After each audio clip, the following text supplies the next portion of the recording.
boy. I hope आप सब ठीक ही होंगे.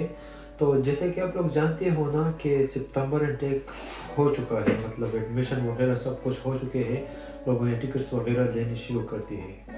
तो उससे पहले ये कुछ ज़रूरी बातें हैं ना, जो आना चाहते हैं यूके में, ये का बिल्कुल ख़ास ख्याल रखना चाहिए. जैसे कि मेरा एक दोस्त था, पेशावर से था और उसका यूनिवर्सिटी थी कोवेंट्री यूनिवर्सिटी, जो कि कोवेंट्री में है. उसने पहले बहुत मुश्किल से आइल्स पास किया, उसको पैसे लगा दिए. उसके बाद उसने यूनिवर्सिटी की इंटरव्यू पास की, पहली इंटरव्यू, दूसरी इंटरव्यू. उसके बाद यूनिवर्सिटी की फ़ीस भी पूरी जमा की पाकिस्तान से, वरना हम सब जानते हैं कि पाकिस्तान से हाफ फीस जमा करनी पड़ती है, लेकिन उसने फ़ीस भी पूरी दी हुई थी. बैंक स्टेटमेंट भी उसने तैयार किया हुआ था. उसने टिकट वगैरह भी ले लिया है और वो उसका सफ़र शुरू हो गया. तो पेशावर एयरपोर्ट से निकल गया और यूके में एंटर हो गया. तो यूके में आने के बाद ना, जैसे ही उसका टिकट वगैरह हो गया, उसने स्टेटमेंट के पैसे निकाल दिए, जो पैसे रखे थे ना बैंक में. तो उसने वो पैसे निकाल दिए. उसने सोचा कि चलो मेरा काम तो हो गया, अब पैसों में क्या करना है. तो जैसे ही वो यूके के एयरपोर्ट पे उतरा ना, उसका एयरपोर्ट गेटवे के एयरपोर्ट था.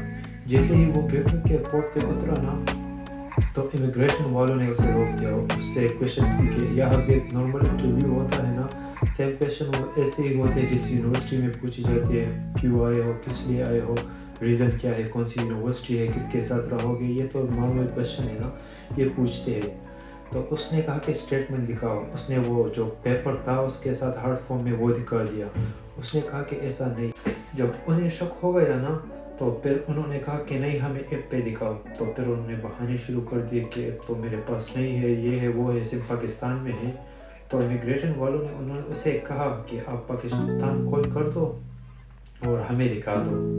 बहरहाल जब उन्होंने चेक किया तो उसके अकाउंट में नहीं थे. जब उन्होंने वजह पूछी तो उसने कहा कि मेरा काम हो गया इसलिए मैंने निकाल दिए. तो उसको फिर वहाँ से उसका वीज़ा कैंसिल कर दिया और उन्हें वापस पाकिस्तान भेज दिया, रिपोर्ट कर दिया और उसको 10 साल के लिए बैन कर दिया यूके के. तो ये गलती आप लोग भी मत करना. ऐसा ना हो कि आप लोग समझो कि हमारा काम तो हो गया तो अभी पैसे निकाल दो. तो एक बार नहीं, ये सिर्फ मेरे दोस्त के साथ नहीं, कई लोगों के साथ हो चुका है. आप ज़रा सोशल मीडिया चेक कर दो तो आपको कहीं नज़र आएंगे. तो ये गलती बिल्कुल भी मत करना. अगर पाकिस्तान में 3 महीनों के लिए रख सकते हो तो 1-2 महीने और नहीं रख सकते हो. यहाँ आने के बाद अगर आप निकाल दो ना, तो मतलब एक 1 मंथ, एटलीस्ट 1 मंथ तो यहाँ रख लो, उसके बाद निकाल दो, क्या मसला है. ऐसा ना हो कि फिर आपकी सारी मेहनत वो क्या करेगा, उसका तो वीज़ा भी कैंसिल हो गया, सारे पैसे भी डूब गए और 10 साल के लिए वो यूके पे बैन हो गया. तो किसका बुरा हुआ, उसी का हुआ, उसी की गलतफहमी का नतीजा है. हमने समझाया था कि ऐसा ना करो.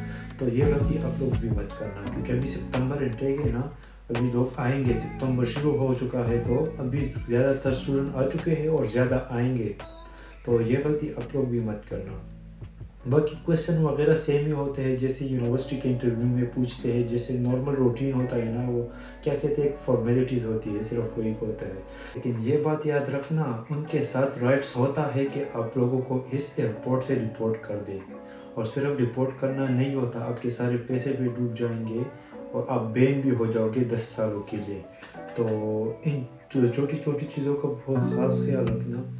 और मैं भी अब पीछे देख सकते हो, फर्स्ट एड रूम में बैठा हूँ, मेरा जॉब है. मैं लंदन से पोर्टलैंड आया हूँ जॉब के लिए ना, तो अभी मैं जॉब पे ही हूँ. सोचा ये मेरे साथ खुद हो चुका है, ये मैंने खुद एक्सपीरियंस किया है मेरे दोस्त के साथ. तो मैंने कहा चलो आप लोगों को भी बता दूँ, मैं भी किसी का भला हो जाए. उसका तो नहीं हो गया, उसका तो सत्यानाश हो गया. लापरवाही का नतीजा तो ऐसा ही होता है. वो तो चला गया, तो सोचा कि आप लोगों को बता दूँ. फिर मिलते हैं.